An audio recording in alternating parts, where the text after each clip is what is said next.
তুমি অনেক দেরিতে বুঝবে আমি হারিয়ে যাওয়া মানেই শুধু একজন মানুষকে হারানো নয়। তুমি হারিয়েছো সেই হৃদয়টাকে, যে নিঃস্বার্থভাবে তোমার পাশে ছিল, যে চোখে শুধু তোমাকেই দেখত, যে মন তোমার প্রতিটি না বলা কথাও বোঝার চেষ্টা করত। একদিন হঠাৎ খুব মনে পড়বে আমাদের সেই সব দিন, যখন আমি ছিলাম। তখন হয়তো তোমার বুকের ভিতর এক অদ্ভুত শূন্যতা বাঁধবে, কিন্তু আমি তখন থাকবো না।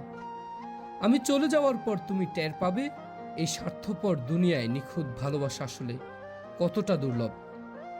ভালোবাসার অভাবে, অনুভবের দারিদ্র্যে তুমি ধীরে ধীরে পুড়ে যাবে। আমি যখন তোমার চারপাশে ছিলাম, তুমি বুঝে ওঠোনি আমার গুরুত্ব। অথচ আমি হারিয়ে গেলে হয়তো একদিন বাতাসের হঠাৎ নিঃশ্বাসে, মেঘের বিষণ্ণতায়, নদীর একাকিত্বে বা পাহাড়ের বিষণ্ণতায় তুমি আমাকে খুঁজে পাবে। কিন্তু সেই পাওয়াটা হবে শুধু অনুভবে, বাস্তবে নয়। তখন হয়তো মনে হবে, ইস, যদি আরেকবার সময়কে পিছনে নেওয়া যেত। কিন্তু সময় তো আর কারোর জন্য থেমে থাকে না।